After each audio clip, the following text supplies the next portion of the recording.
La primera gran traición que Nietzsche destruye es la idea de justicia. La mayoría vive creyendo que el mundo funciona como un balance moral. Hago esto, recibo aquello, sufro ahora, luego seré recompensado.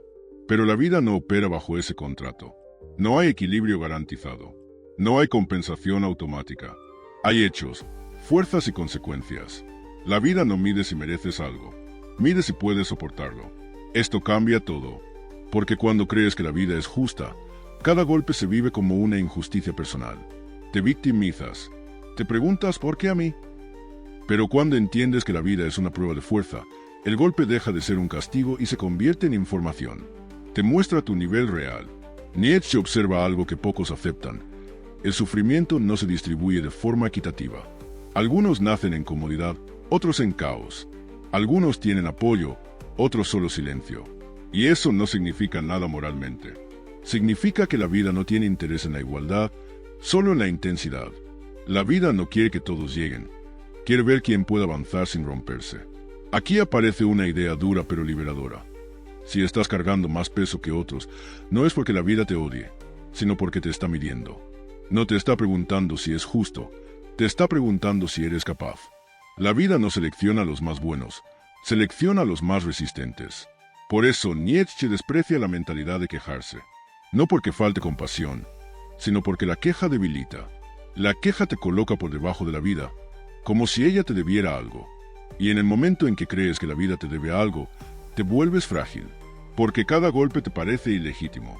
Entender que la vida no es justa te devuelve el control. Ya no esperas trato especial. Ya no negocias con el destino. Te preparas. Fortaleces tu cuerpo, tu mente y tu carácter porque sabes que la vida no va a bajar la intensidad. El mundo no se va a adaptar a ti. Eres tú el que debe crecer. Nietzsche no propone resignación. Propone dureza interior. La aceptación de que la vida es una prueba constante te obliga a abandonar la comodidad psicológica. Dejas de vivir como alguien que espera ser protegido y empiezas a vivir como alguien que se entrena. Y aquí está la clave que conecta todo el vídeo. Cuando aceptas que la vida no es justa, dejas de exigirle sentido y empiezas a construir fuerza. No porque seas cruel, sino porque entiendes que sobrevivir no es suficiente. Hay que ser sólido. Porque la vida no perdona la debilidad prolongada. Este es el punto de partida. Sin esta comprensión, todo lo demás se vuelve autoengaño. La vida no es un lugar seguro, es un campo de prueba, y apenas estás entrando. Cuando asimilas que la vida es una prueba de fuerza y no un sistema justo, ocurre un cambio silencioso pero radical dentro de ti. Dejas de reaccionar emocionalmente a cada obstáculo y empiezas a observarlos como señales. Ya no te preguntas si algo es demasiado para ti. Te preguntas qué versión tuya necesita existir para atravesarlo. Aquí es donde la mayoría falla, porque aceptar esta idea no te hace sentir mejor de inmediato. Al contrario, te quita excusas, te quita la ilusión de que alguien vendrá a rescatarte, te dejas solo frente a la realidad, y esa soledad asusta. Por eso tantos prefieren seguir creyendo en un mundo justo, aunque la evidencia diaria lo contradiga. Nietzsche entendía que la debilidad más peligrosa no es la falta de recursos, sino la falta de resistencia interior. Puedes perder dinero, estatus, relaciones o salud, y aún así reconstruirte. Pero si pierdes la capacidad de soportar presión sin quebrarte mentalmente, estás terminado. La vida no elimina primero a los más pobres o a los menos inteligentes. Elimina a los que se rompen por dentro. Por eso, para Nietzsche, el carácter es más importante que el destino. Dos personas pueden vivir la misma tragedia y salir completamente distintas. Una se convierte en resentimiento, la otra en profundidad. La diferencia no está en lo que les ocurrió, sino en cómo lo incorporaron. La vida no forma personas fuertes por accidente. Las forma empujándolas hasta el límite. Entender esto también cambia tu relación con el fracaso. El fracaso deja de ser una señal de que no eres suficiente y pasa a ser una medición. Te muestra dónde estás débil, no para humillarte, sino para revelarte el trabajo pendiente. El problema no es fallar. El problema es interpretar el fallo como una condena en lugar de como entrenamiento. Aquí aparece una idea incómoda pero esencial. Nadie está obligado a volverse fuerte. La vida no garantiza evolución. Mucha gente vive, envejece y muere sin haber desarrollado fuerza interior. No porque no pudiera, sino porque eligió evitar el conflicto, el dolor y la incomodidad. La vida no castiga eso. Simplemente no recompensa la debilidad. Cuando comprendes esto, Dejas de envidiar vidas fáciles. Empiezas a sospechar de ellas. Porque una vida sin presión rara vez desarrolla profundidad. Y una persona sin profundidad suele derrumbarse cuando la realidad deja de ser amable. La verdadera ventaja no es sufrir menos, es haber sido entrenado por el sufrimiento. Este entendimiento es el primer filtro mental. A partir de aquí, ya no ves la vida como algo que te ocurre, sino como algo que te pone a prueba. Y esa diferencia es clave. Porque quien cree que la vida le ocurre, vive reaccionando. Pero quien entiende que está siendo probado, vive preparándose. Busca despojarte de una mentira peligrosa, que la vida debería ser distinta a lo que es. No debería. Es exactamente así. Y cuanto antes lo aceptas, antes dejas de desperdiciar energía emocional y empiezas a construir solidez. Con esta base clara, estamos listos para avanzar. Porque si la vida es una prueba de fuerza, surge una pregunta inevitable. ¿Qué papel juega el sufrimiento en todo esto? Si la vida es una prueba de fuerza, el sufrimiento es su herramienta principal. Aquí es donde la mayoría se pierde. No porque sufra, sino porque interpreta mal el sufrimiento. Cree que el dolor es un error del sistema, algo que debería evitarse a toda costa. Pero desde la mirada de Friedrich Nietzsche, el sufrimiento no es una falla, es un filtro. Y todo filtro existe para separar. La vida no usa el dolor para castigarte, lo usa para revelar quién eres cuando ya no queda comodidad. Mientras todo va bien, cualquiera puede parecer fuerte, moral, disciplinado o optimista. Pero cuando aparece la presión real, pérdida, rechazo, fracaso, humillación, ahí se cae el disfraz. El sufrimiento no crea debilidad, la expone. Tampoco crea fuerza de la nada, la despierta o la destruye. Nietzsche observa algo incómodo. La mayoría no sufre demasiado, sufre sin sentido. Y eso es lo que los rompe. No porque el dolor sea insoportable, sino porque no saben qué hacer con él. Lo viven como una injusticia, como una señal de que algo va mal, como una prueba de que deberían rendirse. En ese punto, el sufrimiento deja de ser un estímulo y se convierte en veneno. Aquí entra una distinción clave. No todo sufrimiento eleva, solo eleva al que tiene estructura interior. El mismo dolor puede aplastar a uno y endurecer a otro. Por eso el sufrimiento funciona como filtro natural. No selecciona a los más felices, selecciona a los que saben transformar presión en forma. La mentalidad moderna huye del sufrimiento. Lo medica, lo distrae, lo anestesia. No porque sea compasiva, sino porque teme lo que el sufrimiento revela. Una sociedad que evita el dolor produce individuos frágiles, altamente sensibles, incapaces de sostener tensión prolongada. Nietzsche lo vio antes que nadie. Cuando eliminas el sufrimiento, no creas bienestar, creas debilidad. El problema no es sentir dolor. El problema es construir una identidad basada en evitarlo. Porque cuando tu objetivo principal es no sufrir, empiezas a tomar decisiones pequeñas. Evitas riesgos, evitas confrontaciones, evitas profundidad. Y una vida evitada termina siendo una vida estrecha. El sufrimiento no es el enemigo de la vida intensa, es el precio de entrada. Nietzsche no romantiza el dolor. No dice que debas buscarlo por sí mismo. Dice algo más peligroso. Cuando llega, no debes desperdiciarlo. Cada experiencia dolorosa trae una pregunta implícita. ¿Te vas a encoger o te vas a expandir? No hay término medio. El sufrimiento siempre te empuja en una dirección. Aquí es donde muchos se convierten en resentidos. El resentimiento es sufrimiento mal digerido. Es dolor que no se transformó en fuerza y se convirtió en rencor hacia el mundo, hacia otros, hacia la vida misma. Nietzsche desprecia el resentimiento porque es una forma de rendición silenciosa. Es decir, no pude soportar lo que me tocó, así que ahora odio. En cambio, el individuo fuerte no elimina el sufrimiento de su vida, lo integra. Aprende a cargarlo sin que defina su identidad. No se presenta como víctima, sino como alguien que ha sido probado. Y esa diferencia se nota. El sufrimiento integrado da profundidad, gravedad, presencia. El sufrimiento rechazado crea fragilidad y ruido. Ya no lo ves como algo que te detiene, sino como algo que te clasifica. Cada golpe te pregunta, ¿eres de los que se rompen o de los que se condensan? Y la vida observa en silencio. Con esto claro, el siguiente paso es inevitable. Si el sufrimiento filtra y no todos lo atraviesan igual, entonces surge una verdad incómoda. La mayoría elige una vida anestesiada. Después de entender que la vida es una prueba y que el sufrimiento actúa como filtro, aparece una revelación incómoda. La mayoría de las personas no fracasa porque no puede soportar la vida, sino porque decide no despertarse ante ella. Vivir dormido no significa estar inconsciente, significa vivir sin cuestionar, sin tensión interior, sin enfrentarse a uno mismo. Y esto no ocurre por casualidad. La vida social moderna está diseñada para reducir fricción. Rutinas predecibles, opiniones prestadas, metas pequeñas y emociones reguladas.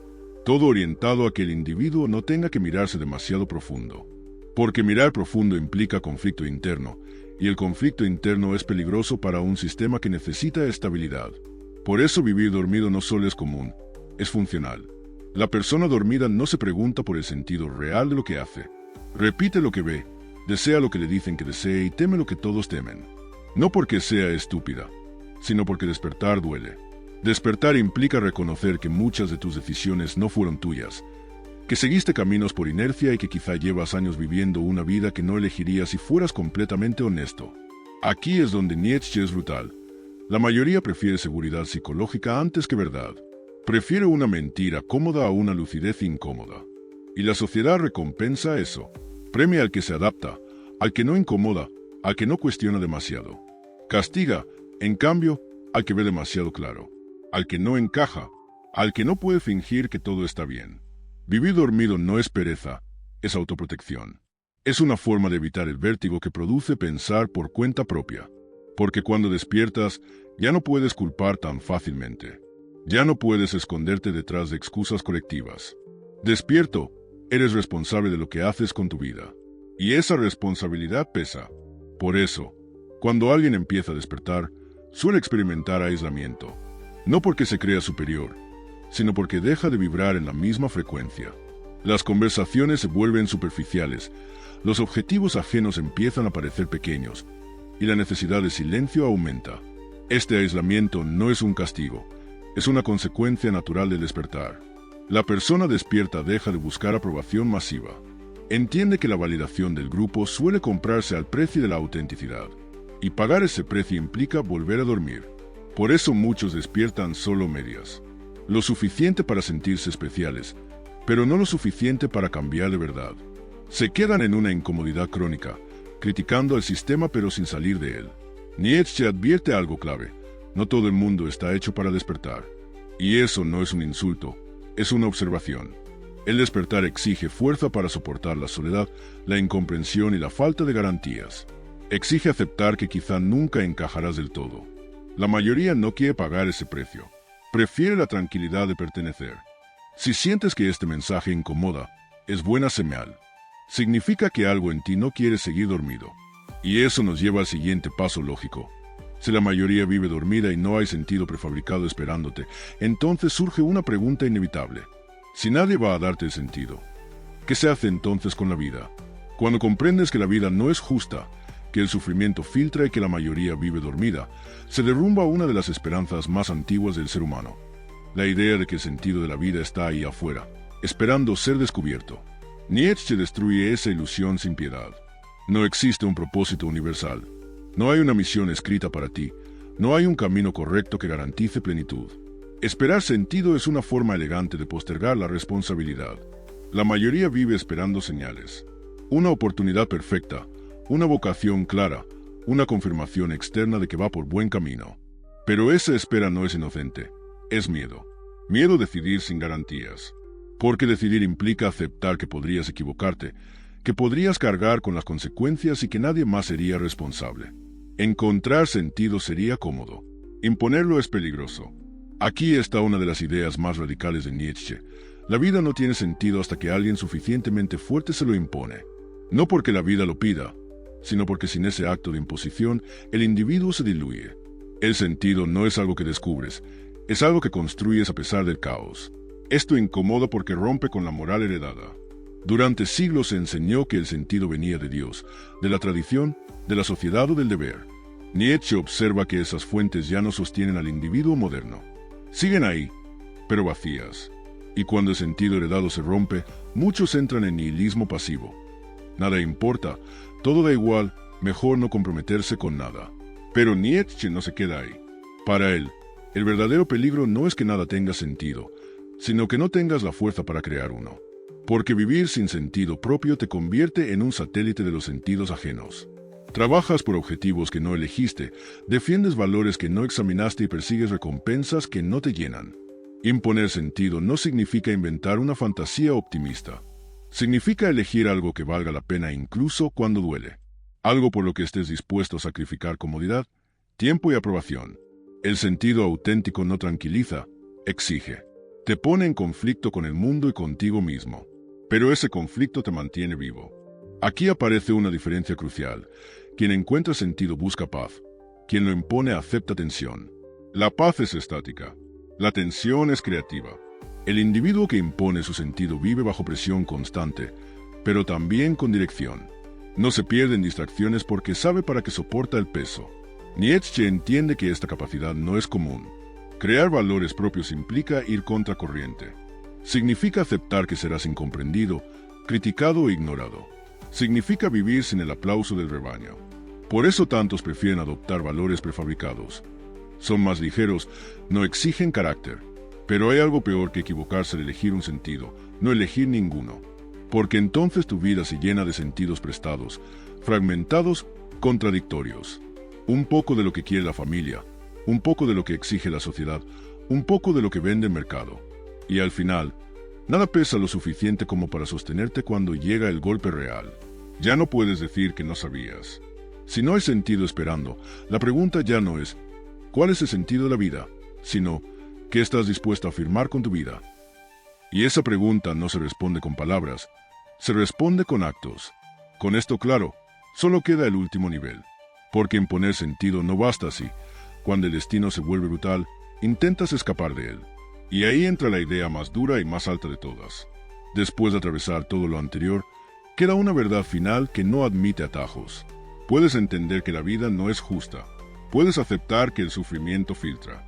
Puedes despertar del letargo colectivo y hasta imponerte un sentido propio. Pero nada de eso sirve si, cuando el destino se vuelve hostil, intentas huir de él. Aquí aparece la idea más exigente de Friedrich Nietzsche: amar tu destino. Amar el destino no es resignación. No es decir, no hay otra opción. Es decir, esto es lo que me tocó, y aún así lo afirmo. No porque sea agradable, sino porque es tuyo. La diferencia es sutil pero brutal. La resignación te encoge. La afirmación te vuelve sólido. Amar el destino es asumir que incluso lo peor forma parte de tu construcción. La mayoría tolera la vida mientras es soportable. En cuanto se vuelve dura, busca escapatorias, distracción, anestesia emocional, culpa externa. Nietzsche plantea algo opuesto. Cuando la vida aprieta, no te apartes. Entra más profundo. No preguntes, ¿cómo salgo de esto? Pregúntate, ¿qué versión de mí puede cargar con esto sin romperse? Aquí se revela el último filtro. Porque amar el destino exige una fortaleza que no depende de resultados. No prometen recompensa, ni éxito, ni felicidad. Promete coherencia. Promete que, pase lo que pase, no te traicionas a ti mismo. Y esa es una forma rara de victoria. La idea del eterno retorno resume este punto con crueldad. Vive de tal manera que podrías repetir tu vida una y otra vez sin desear borrarla. No porque haya sido perfecta, sino porque fue afirmada. Cada decisión, cada error, cada caída aceptada como parte del conjunto. No como accidente, sino como material. Esto cambia por completo tu relación con el miedo. El miedo pierde poder cuando sabes que no vas a huir de lo que venga. El destino deja de ser una amenaza y se convierte en un diálogo. No lo controlas, pero tampoco te somete. Lo enfrentas de pie. Este es el cierre real del camino. No se trata de optimismo. Se trata de dignidad. La vida no se vuelve más fácil cuando la entiendes. Se vuelve más honesta. Y tú te vuelves más pesado, más denso, menos manipulable. Ya no necesitas promesas. No necesitas garantías. Te basta con saber que puedes afirmar lo que te toca. Quien no ama su destino termina aplastado por él. Vive en resistencia constante, agotado, resentido. Quien lo afirma, incluso en el dolor, desarrolla una serenidad peligrosa. No porque nada le afecte, sino porque nada lo quiebra por dentro. Y aquí está el último mensaje, el que no se suele decir en voz alta. La vida no está para gustarte, está para ponerte a prueba. Y no todos pasan esa prueba. Pero si has llegado hasta aquí, ya sabes algo que muchos evitan toda su vida. No necesitas que la vida cambie. Necesitas volverte a alguien capaz de cargarla. Ese es el legado final de Nietzsche. No consuelo, no esperanza, fortaleza, y con eso basta.